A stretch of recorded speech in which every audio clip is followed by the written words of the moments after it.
Good.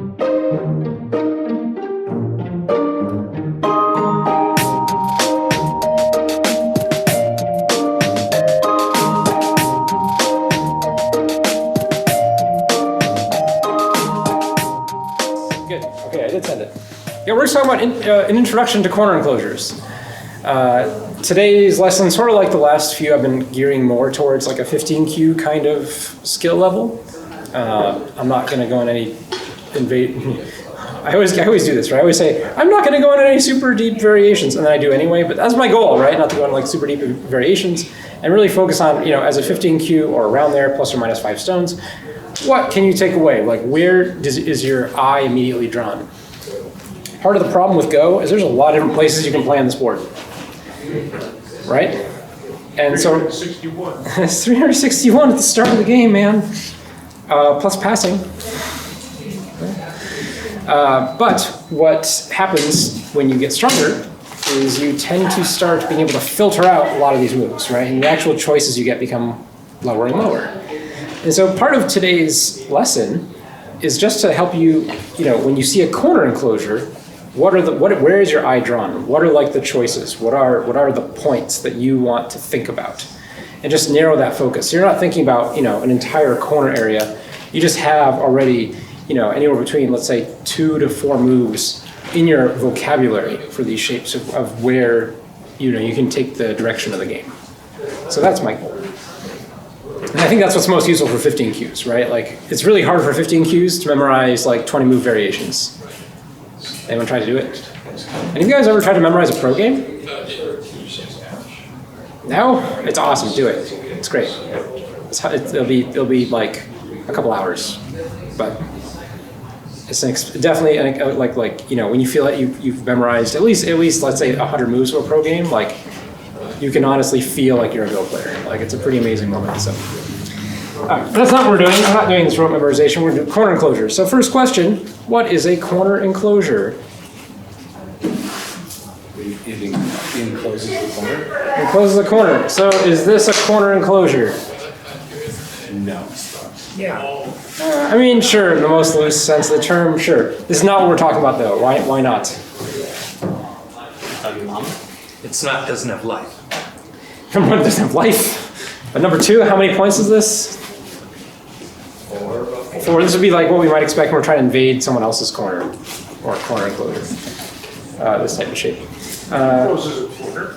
It's a corner. It's a corner enclosure, sure. But we're not going to study it today, is my point. Like, sure. Big corner enclosures. We're going to go over the more common corner enclosures, John, I think. That's my goal. Also, can someone shut the kitchen door? Because I think they have it open and they're being noisy because those board members are really loud. Yeah, I get all riled up about stuff. All right. There's a very famous Go professional named Cho Chakun. Who knows that name? Cho Chakun. We talked about him, I can't remember if it was last week or 2 weeks ago, about the T-Suji. T-Suji? No. He's playing this professional game, he runs out of tea, and so he goes over to the game recorder and steals her tea. Like middle of this game. And she can't do anything because it's Cho Chakun, like in the middle of a timed game, and so she's just like, okay, have my tea, the T-Suji. But more importantly, Cho Chakun, little most minimum background biographical information. He was a Korean prodigy who then studied and trained and became professional in Japan at a young age. He adopted a very territorial and invasion kind of style of play. And a lot of Go players like to make the joke that the robots are proving Cho Chakun right. That all those like big giant moyos you're building just get destroyed by the robots. So anyway, making these tiny little territories, right? Very like Cho Chakun kind of style.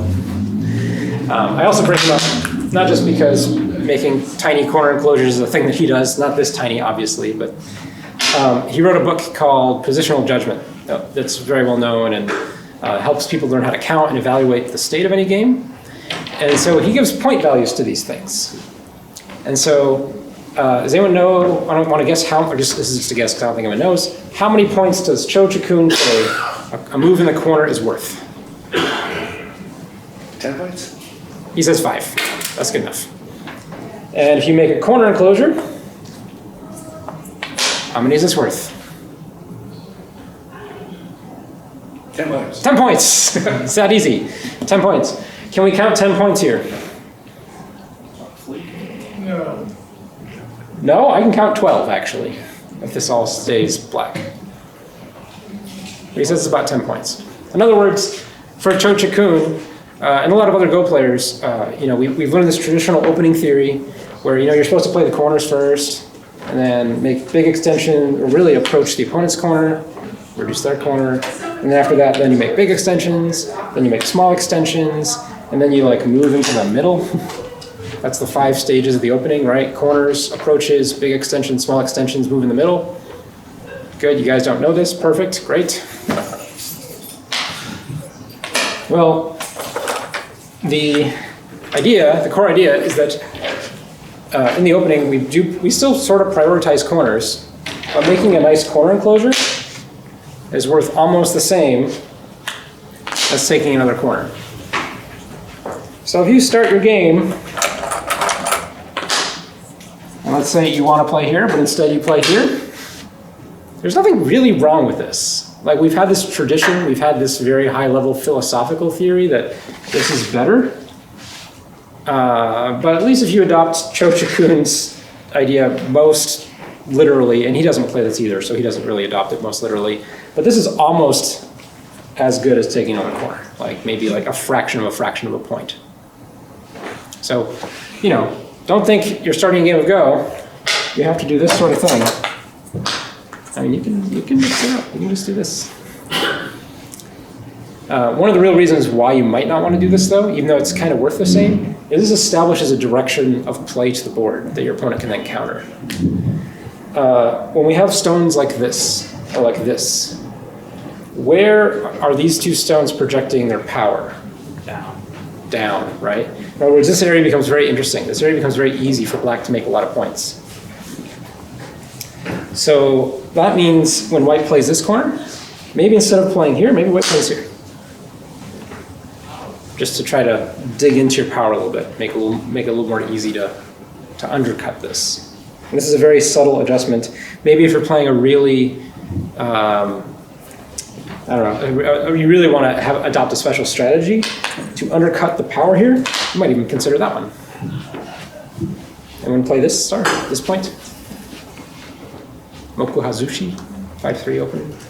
Used to be much more common, 200 years ago. But yeah, if your opponent's projecting a lot of power, instead of taking out a corner, you can, guide your stone to step into their power just a little bit. It's like dipping your toe in the kiddie pool. Just far enough. All right, but anyway, 5 points, 5 points, 5 points. We got ourselves an even opening. Isn't that awesome? All right, as black, what should black consider doing for following something like traditional opening theory? What's next? Approach. No. Dang it. No. Approach. Approach. What's worth, if it's a good move for me, it's a good move for my opponent kind of philosophy. If we flip this around, instead of approaching, what would also be equivalent in terms of value? Enclosing something. What do you want to enclose? Corner.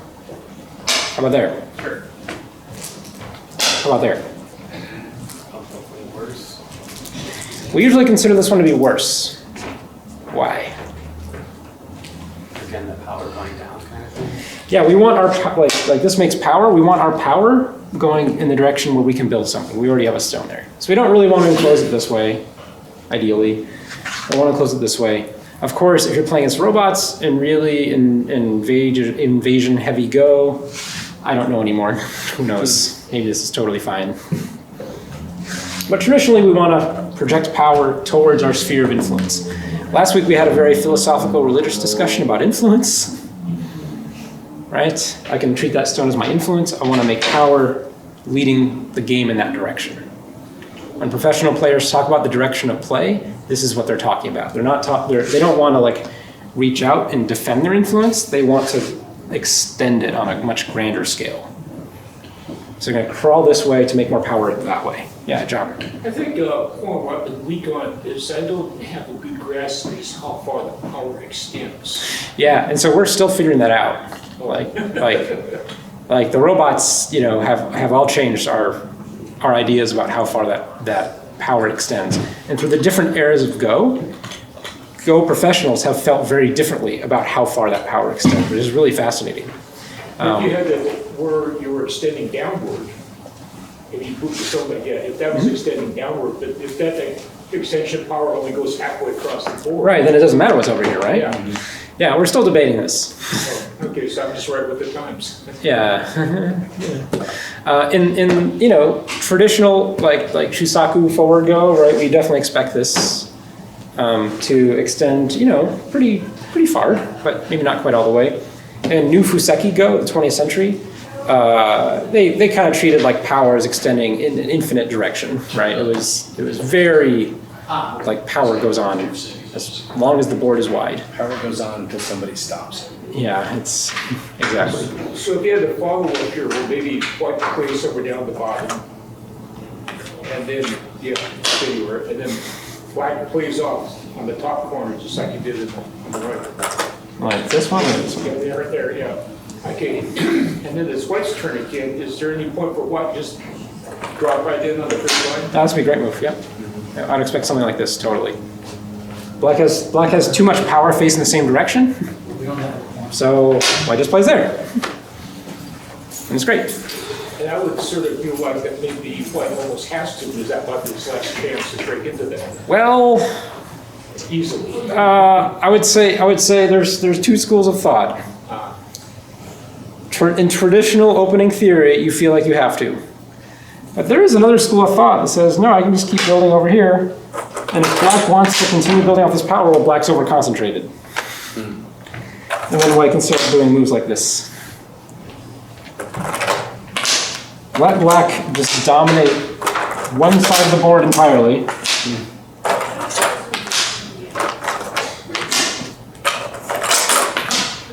And meanwhile, you'll build something a little bit thinner, but also much bigger.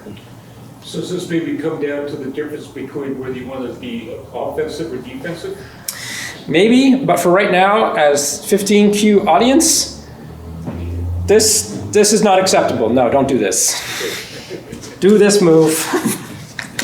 This has to be your first thought. Okay. A nice lesson. Yeah, do that, okay? But I'm saying, you know, Go is this infinite, you know, game that we're still figuring stuff out, and the top robots keep changing their mind about these little minutia details and spacing, and like they don't even have it figured out. Like they're better than humans, but they haven't solved the game. So in the meantime,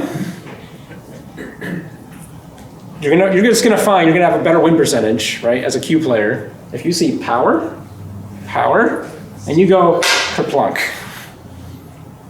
Okay, this will make the game easier for you.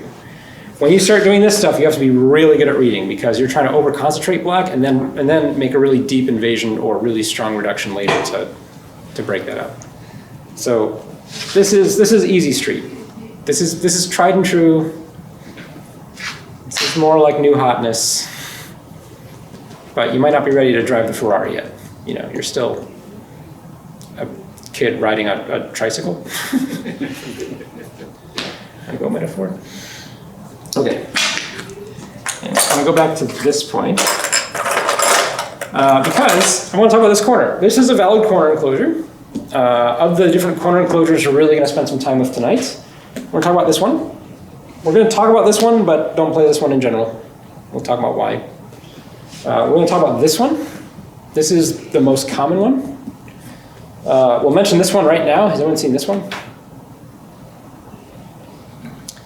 You don't see this one ever just out in space by itself, but this can arise in a lot of Josekis when white goes here. You get this kind of shape, and then black can play here, here, or here. So it's still a corner enclosure kind of shape that happens. So we have, this is the Shusaku, like this is your, what do you call it, like the model corner enclosure, right? This is the gold standard of corner enclosures. Why is it the gold standard? Well, we have actually two third line stones that are spaced in the most efficient way possible. White can't invade here directly and live. Basically, white needs help in order to do anything to this corner. Once we do this, that's no longer true. If we do this, also no longer true. So this is your holy grail of corner enclosures. When people just say they enclose the corner, especially before the robot era, this is usually what we're talking about. Notice there's two ways to get to this point, to be able to enclose the corner. First one is you have to open a 4-3 stone. How many of you play 4-3 openings regularly? 1, 2, no. Okay. Well, you should. They're fine. And look what you get to make if you do.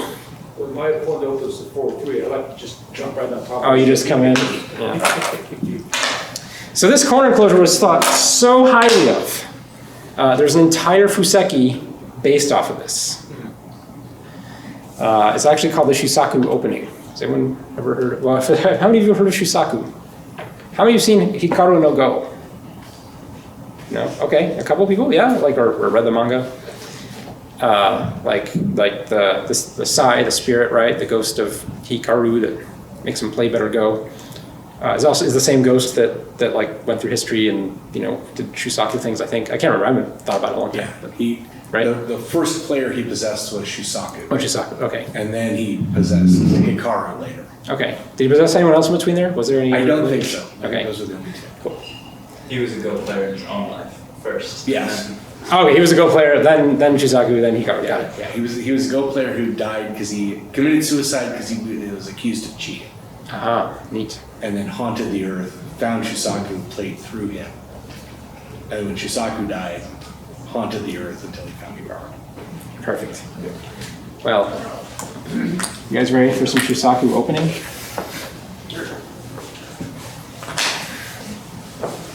Black takes a 4-3. Black's like, I'm gonna make another 4-3. And white goes, well, you can't enclose that. No enclosure. And black goes, you know what? I'm gonna get myself an enclosure instead of playing here. White can play here or here. One of these. And at this point, if black really wants an enclosure, you can find it over there. But basically, a lot of this game is, and there's a lot of variations on this of the Shusaku opening, but this is also called the 1-3-5 opening. I'm not sure if it's 1-3-5 or in 3 different corners. But basically, white is trying to prevent black from getting a corner enclosure that faces his other stone. Right? You guys see the order here? Right? We talked about this power. Right? Power going that way. Can't allow that. White block's here. Black takes another corner. Black wants to get power this way, so white plays here. Can't get it that way. So if black really wants a corner enclosure, black has to take the power facing the white corner. Neat? Neat. Okay, not really what we're talking about, but kind of fun nonetheless.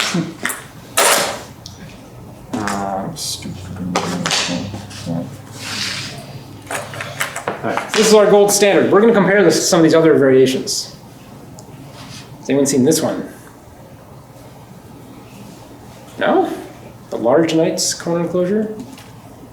I think this is called kema, right? Japanese people? No? And this is ogema? Ogema, I think? No? See it right now. Okay. Oh, game it like these long nights. Yeah. Game Ogema. So we'll talk about this one a little bit. And then we're going to talk about one that has been experimented with in the past, but the robots have totally made it a thing again now. This one. Very exciting. So I'll show you a little bit of what happens here. This one is, I sort of started by saying like Cho Chakun was right about like needing to invade everywhere. This is kind of like Go Seigen was right. Like where the robot doesn't want to really take anything in the corner, is really only interested in influence and power. Really wants white to invade here and just live and get a bunch of power. If I didn't mention it, we'll do a little bit of this one as well. So, this one, 1, 2, I didn't mention it, we should talk about this one too. All right, 3, we'll do 3, off the 4-4. And then 4, 5, 6, 7. 7 corner enclosures. That's entirely too much for 15Q. You guys ready? Let's do it anyway. All right, I want to go back to this one. If your opponent has this, or you have this, what are the follow-ups? What do you want to do next? Like in this corner, like where does your eye get drawn? Remember how we were talking about a large number of moves and go? Where do we need to collapse these points to? Like 14C or something like that. 14C. This is funny. Also, these were I got sent to me by Eric Process. Thank you, Eric. So we have numbers now. I can number things. This is a really interesting move because before robots we thought this was really bad, and now after robots the robots are like, no, this is fine. But the question is, why did we think this move was bad?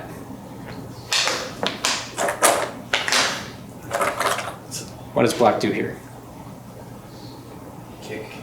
Kick, great. Extend and attack. If you approach your opponent's enclosure, like on the outside, expect this to happen to you. The robots have found a bunch of times where they're like, yeah, this is fine for white. But again, remember how I said like 15Q play? In general, 15Qs do not want to be in this position. Difficult to manage these two stones. You guys played handicap games, like given 9 stones or taking 9 stones from someone? And like the stronger player comes here and tanukis. If you want to continue playing here, yeah, just go on the offensive attack. It's a good way to deal with this. All right, so anyway, even though it's quote unquote a bad 15Q move, I'm going to add it to our list here, our numbered list. What else option to consider? Split the black. Here. It's good. We're not talking about this move today. Focus on the corner enclosure. That move's fine. It's fine. It's good. It's not what we're talking about. Like, where else would you play against this corner as white? Yeah, remind me your name. I've asked you like 3 times. Nathan, Nathan. Give me another move. I hear you can still do the 3-3 invasion, but it's a call. Very good. Astute. Ko. Do you want to see the ko? Yes. If white has anything else on the outside, might not be a ko. If black has anything else on the outside, also might not be a ko. But in this position, there is a ko here.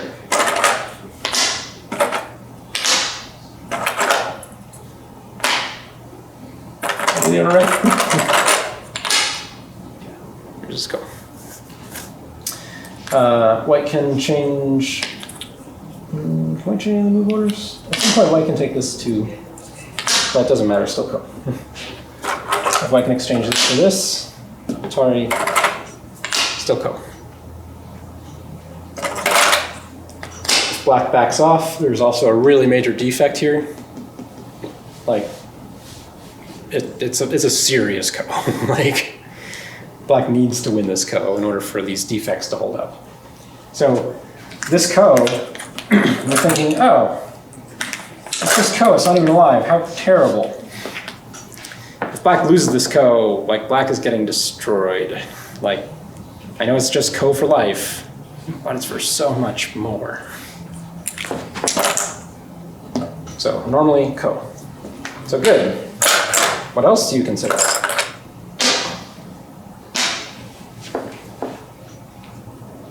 B15. B15 is a very nice move.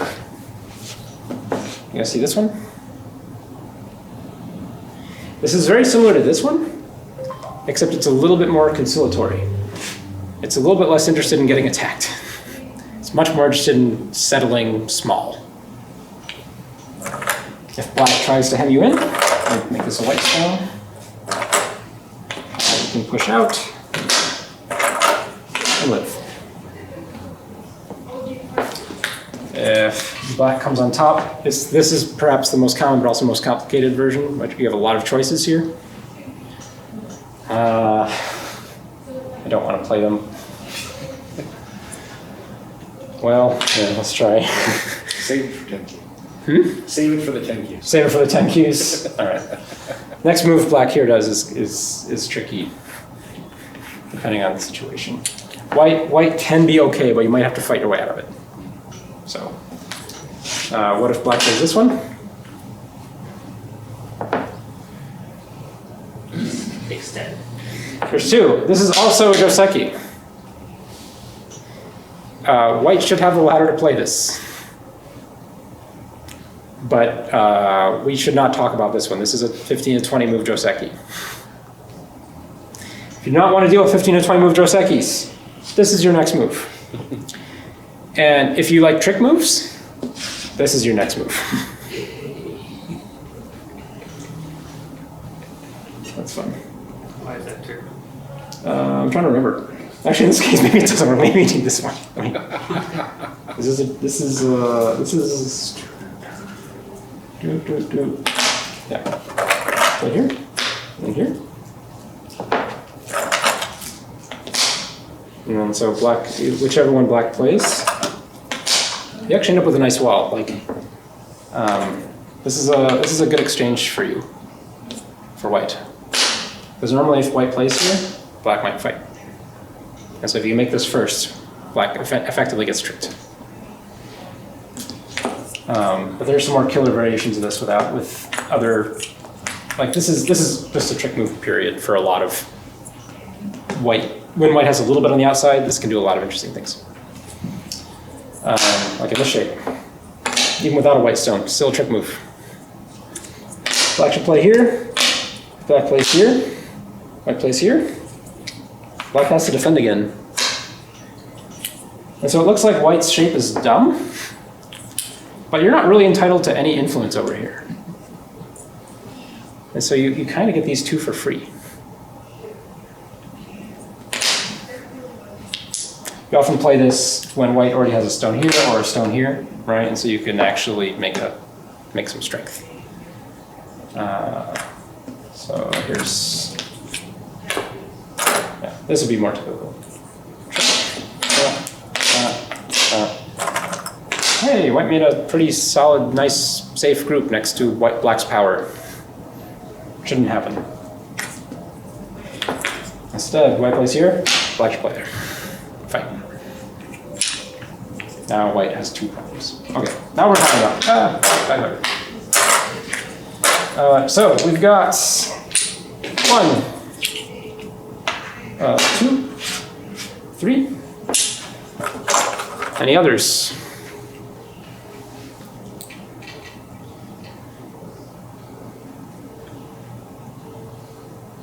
C16.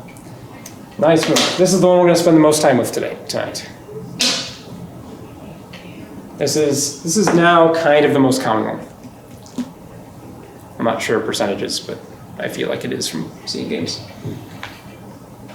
Is it because of the robots and the no space thing? It's partially the robots and the no space thing, although we've played this one for a long time. This is a human move too.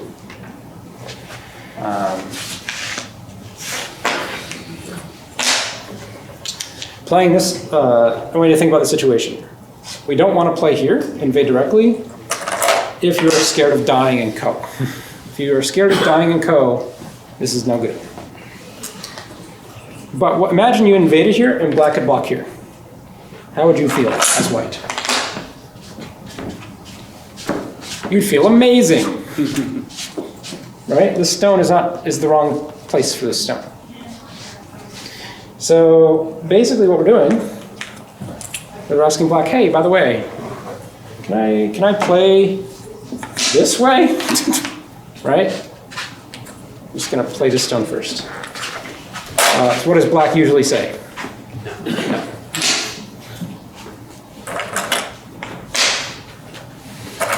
Usually in this case, because black has a stone here, black will descend.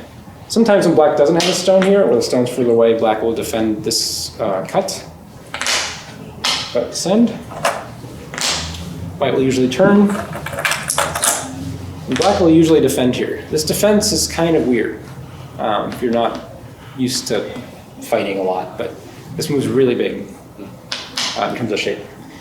If black goes and tries to attack right away, this move makes white's job getting out quite easy. And there's still a little defect here for white to exploit later. If black plays here, black is super solid. We've got 2, 4, 6, 8, 10, 12 points. We can just taste them. They're so good. They're so solid.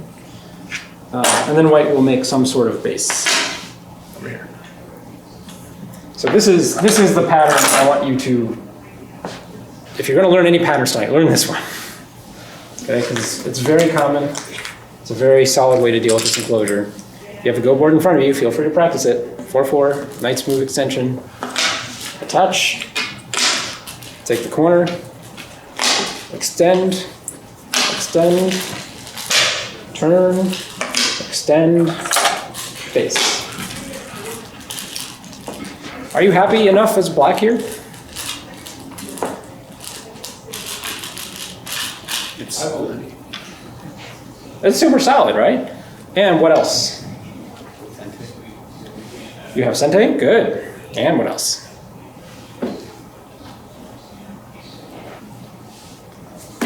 What's going on over here? Yeah, it's undercut, right? We call this the open skirt.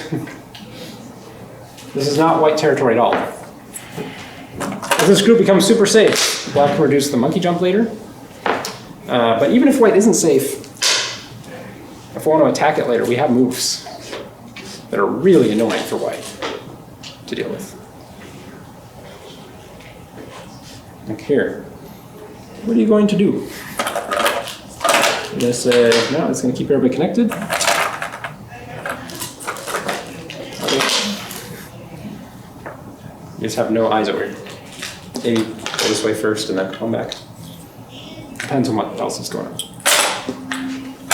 But this is the pattern. Even though white got a base and white's settled, there is further play for black.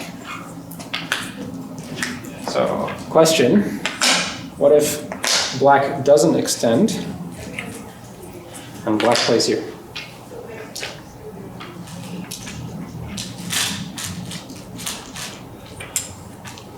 Do the 17B. Yeah. At that point, now you're settled. How does black attack this group? 14C.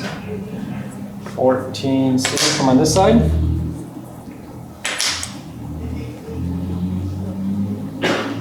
Might even save that one. You might just play it first, depending on what's more important, the outside or the corner.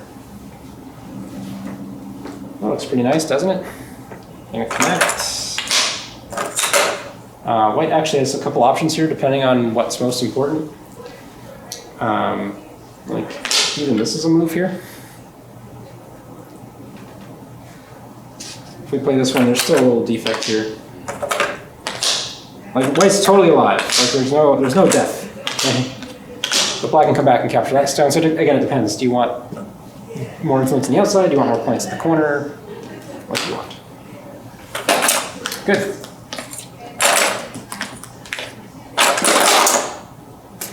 So here, here. If white has some more influence over here, instead of playing low, maybe white plays high and is optimistic about building something larger. If black actually already has stuff over here, white can also just run out. Or build something really grand. There's already a lot of white strength over there. So this little attach and come around is Joseki. It's a pattern. You're dealing with these corner enclosures. So again, moves you want to consider. If the outside is most important to you, you can play one. If you want to fight a ko for lots of stuff, like you got a lot of ko threats, you want to play for lots of points, lots of things, 2 is great. If you want to be very negotiable, like I just want to live something, I just want something over here, I just don't want to get all these points, 3 is very nice. But 4 and 3 are very similar, and 4 is the more common one played. What if you don't want any of this? Where else could you play against this corner? You don't want the corner. You want to say, black, those are your points. I want you to make those your points.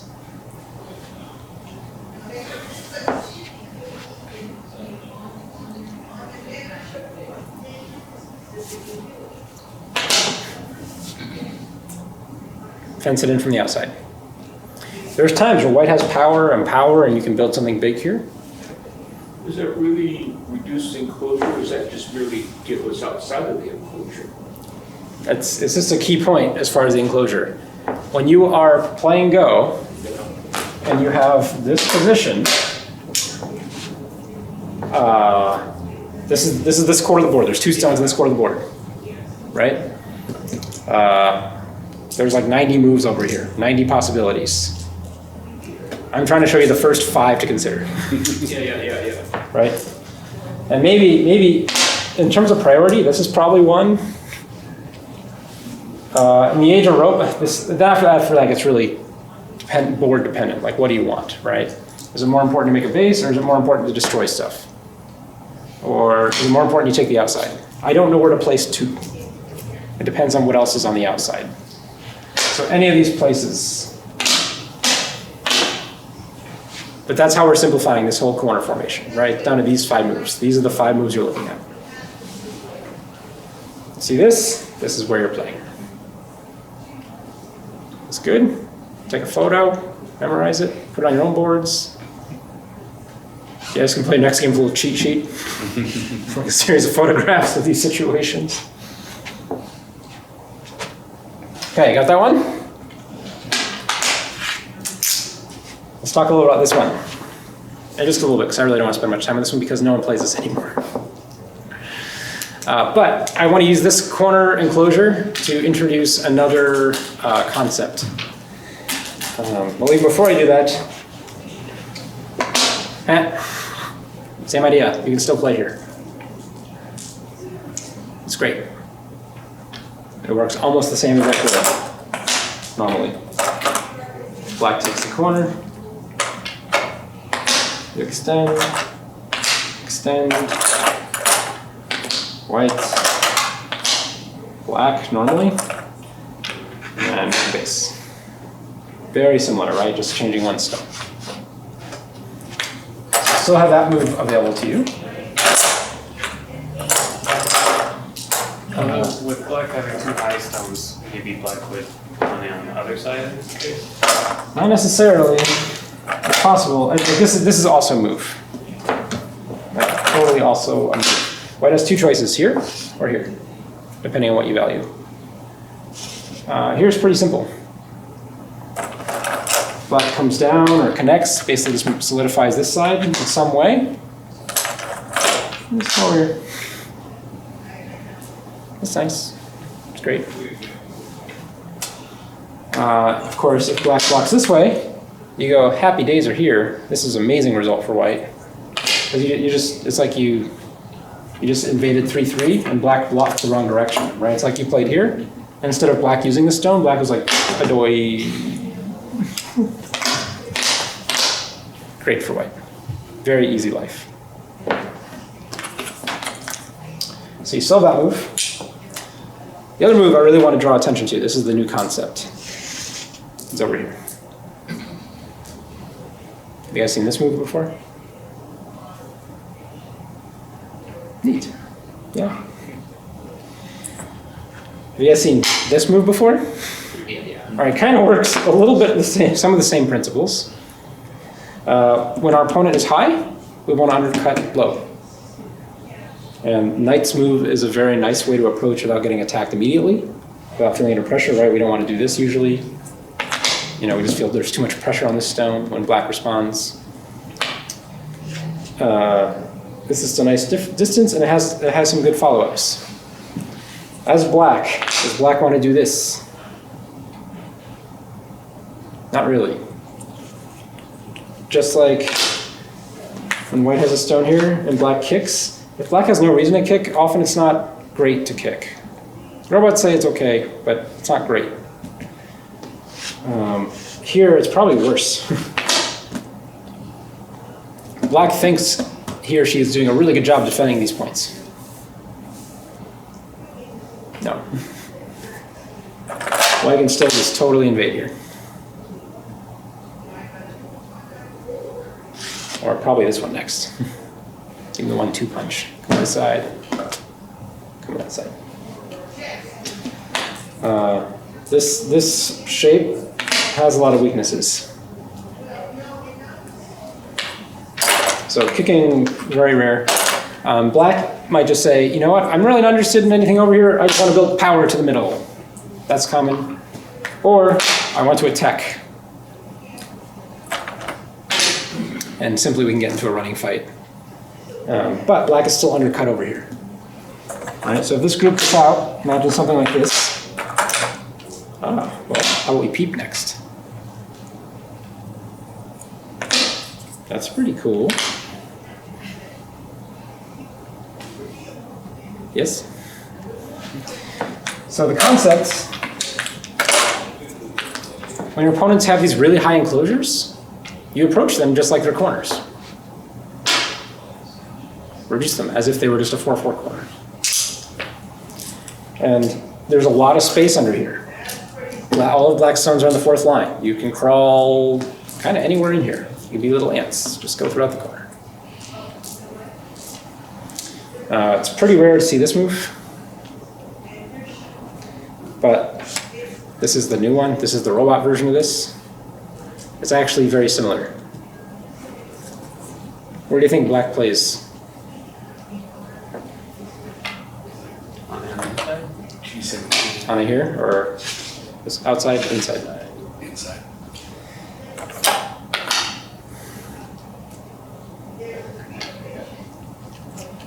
Okay, you can connect.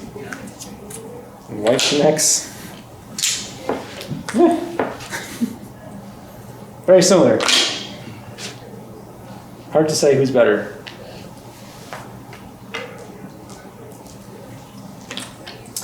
So, there's this way as well. This way can get hard. This especially is going to turn into some sort of fight if we play this way. Some circumstances, white can just come down as well. Or keep going on the outside. But I think the key is, let's label, when we're in this position, you want to look at this one, you want to look at this one, and if you feel extra robot-y that day, this one. So against this corner enclosure, these are your 3 key points. You want to focus your reading and your attention. This is where your next move against this type of corner enclosure is going to be. Take a picture. Okay. You guys can watch the YouTube video later. You can tell I'll do screen capture. All right. All right, so we did these 2. We'll talk a little about this one. Large knight from a 4-4 stone. Anyone ever play this or see this? Yeah, Nick, yeah? You like this one? Why do you like this one? It's open, it provides a lot of possibilities, but as I found out, it often gets cut. More often than cut, it gets invaded. More common for this to get invaded. When black makes this position, white has one move that's worth considering, right? We've gone from like the most, of the 4-4s, we've gone from like the most possible variations to 3 variations, now down to basically there's one key point in this formation that you have your eye on. Anyone want to guess where it is? It's 3-3. Yes. This stone and this stone are really useful for attacking a corner invasion. This stone, still useful, but not nearly as effective. In other words, white can just invade here. And it's actually not common to just see it immediately. Like in a game, let's say they play a little bit over there, a little bit over there, over there, black makes a large extension, white's like, yep, got you.